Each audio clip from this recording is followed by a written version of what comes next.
দূরে প্রান্তরে একটা খেজুর গাছ দেখা যায়। ওই খেজুর গাছ দিয়ে আপনি কি করবেন?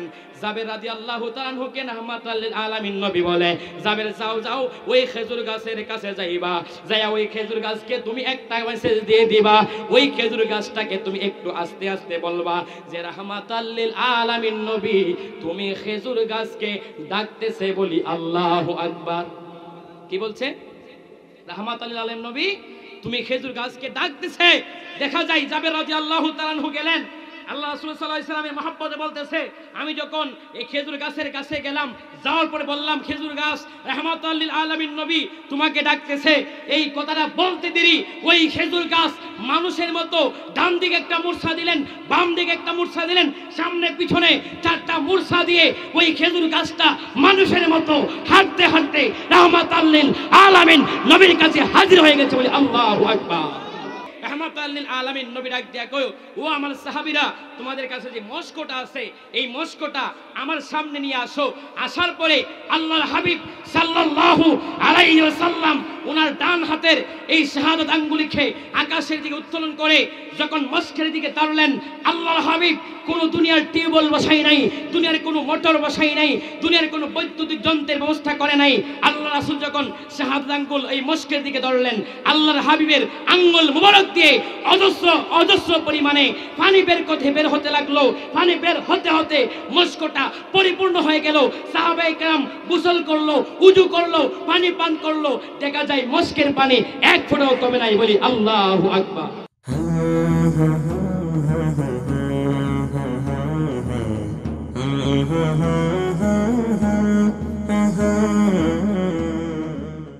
কুরআন বলে মহব্বত করো, হাদিস বলে মহব্বত করো।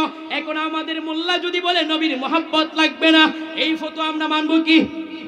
মানবো না। কারণ আল্লাহ বলছে কুল ইন কুনতুম তুহিব্বুনাল্লাহ ফাত্তাবিউনি ইউহিব্বুকুমুল্লাহ। আমার নবী বলে আলা লা ঈমানা লিমান লা মুহাব্বাতা লাহু। আল্লাহ বলে নবীর মহব্বত ছাড়া ঈমান নাই, নবীও বলে নবীর মহব্বত ছাড়া ঈমান নাই। আমরাও বলি নবীর মহব্বত ছাড়া ঈমান নাই। কথা কোন ঠিক কিনা? এখন ওই মহব্বতের ধরন কি? ওই মহব্বত কিভাবে করবে, কতটুকু করব? আল্লাহ রাসূল বলে দিয়েছেন নিজের জানের চাইতে আরো বেশি ভালোবাসতে হবে। এখন যদি আপনার সামনে কেউ আমার নবীর শানের মধ্যে আঘাত করে, যদি কেউ বলে নবী দুনিয়ার মধ্যে আসার পরে 40 বছর পরে নবী হয়েছে, ওই কথা মানার কি আমাদের বেনে সইবে কিনা? ওই কথা আমরা মানতে পারবো কিনা? ওই কথা আপনি সহ্য করতে পারবেন কিনা? এটাই হল আপনার ঈমানের পরীক্ষা বলে আল্লাহু আকবার।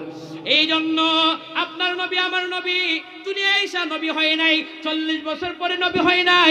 যখন আল্লাহ কোনো কিছু সৃষ্টি করেন নাই, সব কিছু সৃষ্টি করার আগে আল্লাহ পাক রব্বুল আলামিন আমার নবীকে বানাইলেন, নবীকে সৃষ্টি করলেন, নবীর উসিলায় আল্লাহ তাআলা দুনিয়া সৃষ্টি করলেন বলি আল্লাহু আকবার। এই জন্য নবীর মহব্বত দরকার। আর মহব্বতটা কি ধরনের হবে? আল্লাহ রাসূল সাল্লাল্লাহু আলাইহি ওয়াসাল্লামের খুলাফায়ে রাশিদিন, সাহাবায়ে কেরাম, তাবেঈন আমাদেরকে যেভাবে শিক্ষা দিয়ে গেছেন, মুফাসসিরিনে কেরামগণ, ইমামগণ যেভাবে আমাদেরকে শিক্ষা দিয়ে গেছেন, আমাদের মহব্বতটা হতে হবে ওই রকম। মন গড়া কোনো মহব্বতে আমার নবীর প্রেম হবে না, ঈমান হবে না। ঈমান হতে হলে, ঈমানদার হতে হলে সাহাবায়ে কেরামকে ফলো করতে হবে, তাবেঈনগণকে ফলো করতে হবে, আহলে বায়াতকে ফলো করতে হবে। কথা কোন ঠিক কিনা? তারা কে প্রেম ছিল, নবীকে জানের চাইতে বেশি ভালোবাসতো, নবীর জন্য জীবন কুরবান করে দিতে তারা প্রস্তুত ছিল বলি সুবহানাল্লাহ।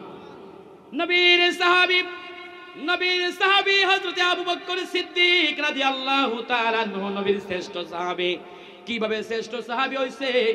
আবু জাহিল্লা নবীকে নামেন না হইছে আবু জাহেল, আবু জাহিল্লা হইছে আবু জাহেল, আর আবু বকর রাদিয়াল্লাহু তাআলা আনহু নবীকে ভালোবাসা হয়ে গেছে সিদ্দিক আকবর বলি সুবহানাল্লাহ। এই জন্য মহব্বত এমন একটা বিষয়, আবু বকর সিদ্দিক রাদিয়াল্লাহু তাআলা আনহু নিজের সন্তান সন্ততি জান মাল যা কিছু আছে সব কিছু চাইতে আমার নবীকে বেশি ভালোবাসতো। আবু বকর সিদ্দিক সহকারে ওমর ফারুক রাদিয়াল্লাহু তাআলা আনহু, মাওলা আলী রাদিয়াল্লাহু তাআলা আনহু, উসমান জিন্নুরাইন রাদিয়াল্লাহু তাআলা আনহু, প্রত্যেকটা সাহাবায়ে কেরাম আমার নবীকে নিজের জানের চাইতে আরো বেশি ভালোবাসতো বলি সুবহানাল্লাহ। শুধু তাই নয়, নবীর একজন সাহাবী হযরতে জাবের রাদিয়াল্লাহু তাআলা আনহু এমন নবীকে ভালোবাসতেন, দুইটা সন্তান কুরবান হয়ে গেছে, দুইটা সন্তান মরে গেছে, তারপরও নবীকে দাওয়াত করলো, নবীর দাওয়াত বন্ধ হয় নাই, নবীর খাবার দাবার বন্ধ হয় নাই, সন্তান গেলে গেছে, কিন্তু রাহমাতাল লিল আলামিন নবীর শানের ব্যাপারে চুল পরিমাণ কিঞ্চিত পরিমাণ বেয়াদবি করা যাবে না, বলি আল্লাহু আকবার। তার চুল পরিমাণ কোনোদিন বেয়াদবি করে নাই। কিন্তু আমাদের দেশে আখিরে জামানায়, ফিতনা ফাসাদের জামানায় কিছু মানুষ বের হয়ে গেছে নবীর সম্মান শুধু ছোট করার জন্য, নবীর ইজ্জত নিয়ে, নবীর ইজ্জতের চাদর নিয়ে টানাটানি করে। কষ্টিন কারো দুনিয়ার সমস্ত মানুষ মিলে যদি নবীর সম্মান ইজ্জত নিয়ে টানাটানি করে, আমার নবীর সম্মান কমবে না, কমবে না। কারণ আমার নবীর শান, আমার নবীর মান বাড়িয়ে দিয়েছেন স্বয়ং আল্লাহ। কথা বল ঠিক কিনা? এই জন্য গভীর মনোযোগ বাবাজিরা, আমার বন্ধুরা আমার, আল্লাহর হাবিব সাল্লাল্লাহু আলাইহি ওয়াসাল্লামকে ভালোবাসতে হবে। জাবের রাদিয়াল্লাহু তাআলা আনহুকে আমার রাহমাতাল আলামিন নবী ডাক দেয়া কয়, জাবের রে, ও জাবের রেডি হয়ে যাও, আমি তোমাকে নিয়ে যুদ্ধের ময়দানে যাব। কোন যুদ্ধের ময়দানে যাবেন? আমার রাহমাতাল আলামিন নবী বলে, আমরা এই মুহূর্তে যে উদ্দেশ্যে রওনা হব এটা হলো গজওয়ায়ে জাতুর রিকা যুদ্ধের ময়দান, বলি আল্লাহু আকবার। গজওয়ায়ে জাতুর রিকা যুদ্ধের ময়দানে যাব। জাবের রাদিয়াল্লাহু তাআলা ডাক দেয়া কয়, ইয়া রাসূলুল্লাহ, নবী গো, ও মায়ের নবী গো, আমি জাবরের জীবন সহকারে, আমার পিতামাতার জীবন সহকারে সবকিছু আপনি নবীর কদমে কুরবান করে দিব, বলি আল্লাহু আকবার। সবকিছু আপনার জন্য কুরবান করে দিব ইয়া রাসূলুল্লাহ, আপনি যা বলবেন তাই আমি মানতে রাজি। জাবের রাদিয়াল্লাহু তাআলা কে সঙ্গে নিয়ে আল্লাহ রাসূল সাল্লাল্লাহু আলাইহি ওয়াসাল্লাম 1000 সাহাবায়ে কেরামকে সঙ্গে নিয়ে উনি গজওয়ায়ে জাতুর রিকা যুদ্ধের ময়দানে রওনা হয়ে গেছে, বলি আল্লাহু আকবার। গজওয়ায়ে জাতুর রিকা যুদ্ধের ময়দানে রওনা হয়ে গেল। ওই যুদ্ধের ময়দানে রওনা হওয়ার পরে জাবের রাদিয়াল্লাহু তাআলা আনহু সহকারে হাজার হাজার সাহাবায়ে কেরামকে নিয়ে যখন রওনা হইল, যখন গজওয়ায়ে জাতুর রিকা যুদ্ধের ময়দানের মরুভূমির প্রান্তরে চলে গেলেন, বন্ধুরে আমার, ও আমার হরিপুরের বাবারা, নবীর মহব্বত কেমন দেখেন। যখনই রওনা হয়ে গেল মরুভূমির প্রান্তরে যাওয়ার পরে আল্লাহর হাবিব সাল্লাল্লাহু আলাইহি ওয়াসাল্লামের সাথে কিছু খাবার ছিল, কিছু পানি ছিল মশকের মধ্যে। দেখা যায় যখন মানুষের পানি পিপাসা লাগলো, মরুভূমির মধ্যে কোনো পানির সম্ভাবনা নাই, পানি পাওয়ার কোনো সম্ভাবনা, যখন মশক নিয়ে পানি গেল, সাহাবায়ে কেরাম জিজ্ঞাসা করতেছে, ইয়া রাসূলুল্লাহ, নবী গো, আমাদের পানি পিপাসা লাগছে, পানির প্রয়োজন, আপনার কাছে পানি আছে কিনা? জাবের রাদিয়াল্লাহু তাআলা আনহু আয়েশা মশক দিল, ইয়া রাসূলুল্লাহ, একটা মশক পানি আছে। কয়েকজন সাহাবায়ে কেরাম খাইলো, খাওয়ার পরে দেখা যায় মশকের পানি শেষ হয়ে গেছে, বলি আল্লাহু আকবার। একটা মশক পানি, চামড়ার মশক, এক মশক পানি শেষ হয়ে যাওয়ার পরে আল্লাহর হাবিবকে ডাক দিয়ে কই, ইয়া রাসূলুল্লাহ, নবী গো, আমাদের উজুর পানির প্রয়োজন, আমাদের খাবারের পানির প্রয়োজন, ইয়া রাসূলুল্লাহ, আমরা এখন পানি কিভাবে পাবো গো নবী? আমার নবী ডাক দিয়ে কই, সাহাবীরা রে, ও সাহাবীরা, তোমাদের পানির প্রয়োজন, আমি নবীরও পানির প্রয়োজন। আমি নবী এখন এই মুহূর্তে প্রস্রাব মুবারক করব, প্রস্রাব মুবারক করার জন্য আমার প্রস্রাবের পানির প্রয়োজন, বলি আল্লাহু আকবার। রাহমাতাল লিল আলামিন নবী প্রস্রাব মুবারক করবে। ওই প্রস্রাব মুবারক করার জন্য এখন মরুভূমির ময়দান, ওই ময়দানের মধ্যে পানির কোনো ব্যবস্থা নাই, পানির কোনো সম্ভাবনা নাই। রাহমাতাল লিল আলামিন নবী চিন্তা করলেন, এই মুহূর্তে যদি পানির ব্যবস্থা করতে হয় তাহলে কি করতে হবে, কি করা যায়, কিভাবে পানির ব্যবস্থা করা যায়? রাহমাতাল লিল আলামিন নবী সাহাবায়ে কেরামকে বললেন, তোমরা একটু অপেক্ষা করো, আমি রাহমাতাল লিল আলামিন নবী ইন দি মিন টাইমে পানির ব্যবস্থা করতেছি, বলি আল্লাহু আকবার। কে ব্যবস্থা করবে? রাহমাতাল লিল আলামিন নবী পানির ব্যবস্থা করবেন। এখন মরুভূমির প্রান্তর, এখানের মধ্যে পানি পাওয়ার কোনো কুফ নাই, পানি পাওয়ার কোনো সম্ভাবনা নাই। এই মুহূর্তে রাহমাতাল লিল আলামিন নবী ডাক দিয়া কয়, ও আমার সাহাবীরা, তোমাদের কাছে যে মশকটা আছে, এই মশকটা আমার সামনে নিয়ে আসো।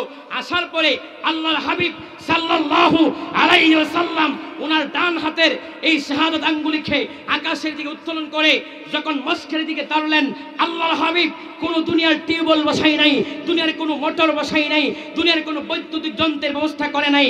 আল্লাহ রাসূল যখন শাহাদাত আঙ্গুল এই মস্কের দিকে ধরলেন, আল্লাহর হাবিবের আঙ্গুল মুবারক দিয়ে অজস্র পরিমাণে পানি বের হতে লাগলো। পানি বের হতে হতে মস্কটা পরিপূর্ণ হয়ে গেল। সাহাবায়ে কেরাম গোসল করলো, উযু করলো, পানি পান করলো। দেখা যায় মস্কের পানি এক ফোঁটাও কমে নাই। বলি আল্লাহু আকবার। আল্লাহর হাবিবের আঙ্গুল মোবারক দিয়ে পানি বের হয়ে গেছে, ঝর্ণার মতো পানি বের হতে লাগলো। দেখা যায় মস্ক পরিপূর্ণ হয়ে গেছে। এই মস্ক একটা মস্ক, এই মস্ক থেকে সাহাবায়ে কেরাম গোসল করলো, উযু করলো, পানি পান করলো। কেউ আবার বোতল করে মস্কে সংগ্রহ করে রাখলো। দেখা যায় যেই মস্কের মধ্যে আল্লাহ রাসূলের আঙ্গুল মোবারক ধরছে, এই মস্কের পানি এক ফোঁটাও কমে না। বলি আল্লাহু আকবার। এটা রাসূলের মুজিজা, রাসূল সাল্লাল্লাহু আলাইহি সাল্লামের হাত মোবারকের মুজিজা, রাসূল সাল্লাল্লাহু আলাইহি সাল্লামের চুল মোবারকের মুজিজা, রাসূল সাল্লাল্লাহু আলাইহি সাল্লামের তুতু মোবারকের মুজিজা, রাসূল সাল্লাল্লাহু আলাইহি সাল্লামের মাথা মোবারকের মুজিজা, রাসূল সাল্লাল্লাহু আলাইহি সাল্লামের পা মোবারকের মুজিজা, রাসূল সাল্লাল্লাহু আলাইহি সাল্লামের মাথার চুল মোবারক থেকে পায়ের তলা মোবারক পর্যন্ত প্রত্যেকটা অঙ্গ প্রত্যঙ্গে আমার আল্লাহ পাক রব্বুল আলামিন অসংখ্য অগণিত মুজিজা দান করেছেন। বলি আল্লাহু আকবার। গভীর মনোযোগ বন্ধুরা আমার, বাবাজিরা আমার, আল্লাহর হাবিব সাল্লাল্লাহু আলাইহি ওয়াসাল্লাম পানির ব্যবস্থা করলেন। এখন আমার নবী রাহমাতাল লিল আলামিন নবী প্রস্রাব মোবারক করবে। এখন প্রস্রাব মোবারক করতে হলে একটা বেষ্টনীর প্রয়োজন, একটা বাথরুম বা টয়লেটের প্রয়োজন। দেখা যায় মরুভূমি প্রান্তর, এখানের মধ্যে কোনো বাথরুমের ব্যবস্থা নাই, কোনো পর্দার ব্যবস্থা নাই, খোলা একদম খোলা ময়দান। এখন রাহমাতাল লিল আলামিন নবীর সাথে হাজার হাজার সাহাবায়ে কেরাম আছে। এখন যদি রাহমাতাল লিল আলামিন এই মরুভূমির মধ্যে প্রস্রাব মোবারক করে তাহলে তো পর্দা ভঙ্গ হয়ে যাবে। এই জন্য রাহমাতাল লিল আলামিন নবী যখন প্রস্রাব মোবারক করবে, আমার নবী ডাক দিয়ে কই, জাবের যাও সামনে তাকায় দেখো কোনো খেজুর গাছ পাওয়া যায় কিনা বা কোনো বেষ্টনী পাওয়া যায় কিনা। সাহাবায়ে কেরাম তো খোঁজাখুঁজি করতে লাগলো, দেখা যায় কোনো দিকে গাছ পাওয়া যায় না। জাবের রাদিয়াল্লাহু তাআলা আনহু ডাক দিয়া কই, ইয়া রাসূলুল্লাহ নবী গো, দূর প্রান্তে একটা জায়গার মধ্যে একটা খেজুর গাছ দেখা যায়। বলি আল্লাহু আকবার। কি দেখা যায়? খেজুর গাছ দেখা যায়। ইয়া রাসূলুল্লাহ নবী গো, দূরে প্রান্তরে একটা খেজুর গাছ দেখা যায়। ওই খেজুর গাছ দিয়ে আপনি কি করবেন? জাবের রাদিয়াল্লাহু তাআলা আনহুকে রাহমাতাল লিল আলামিন নবী বলে, জাবের যাও ওই খেজুর গাছের কাছে যাইবা, যাইয়া ওই খেজুর গাছকে তুমি একটা মেসেজ দিয়ে দিবা।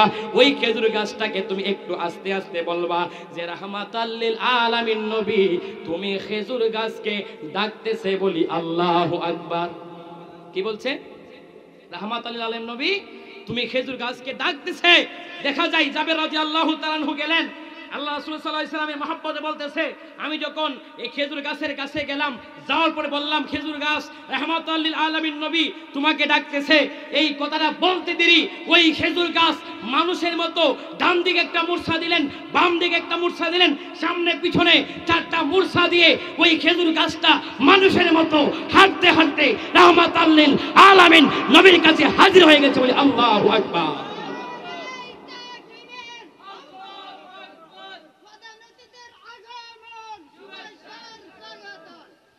বলে আলহামদুলিল্লাহ। রাহমাতাল লিল আলামিন নবী ডাকতেছে, এই কথা শুনে খেজুর গাছ জীবিত হয়ে মানুষের মতো হাইতে হাইতে আমার নবীর সামনে হাজির হয়ে গেছে। আমার নবীজির কথা শোনা মাত্র আমার রাহমাতাল লিল আলামিন নবীর কথা গাছেও শুনে। বলি সুবহানাল্লাহ।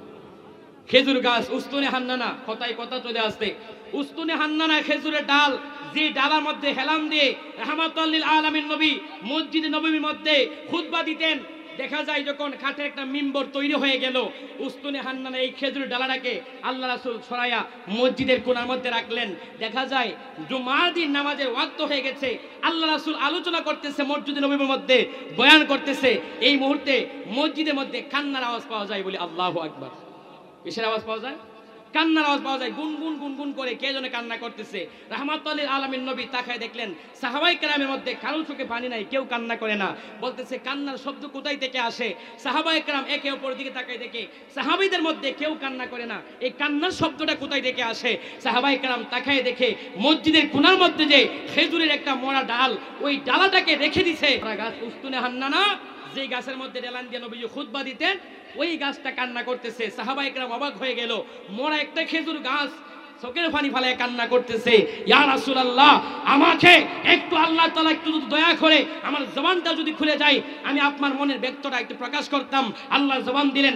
উস্তুনে হান্না ডাক দিয়া কয়, ইয়া রাসূলুল্লাহ, নবী গো, আমি তো এতদিন আপনার মিম্বর হয়েছিলাম, আপনি আমার মধ্যে ধরে ধরে আপনি খুতবা দিতেন, আপনি নতুন মিম্বর তৈরি করে আমাকে আলাদা করে রাখছেন। ইয়া রাসূলুল্লাহ, আমি নবী তো আপনাকে ছাড়তে চাই না, আমি উস্তুনে হান্না না, আপনি নবীকে এত মহব্বত করি, এত ভালোবাসি, আমি এই জন্য কান্না করতেছি, কাল কিয়ামতের ময়দানে, হাশরের ময়দানে আপনি নবী যদি আপনার সাথে আমি উস্তুনে হান্নানাকে সঙ্গে নিয়ে জান্নাতে নিয়ে যান, বলি আল্লাহু আকবার।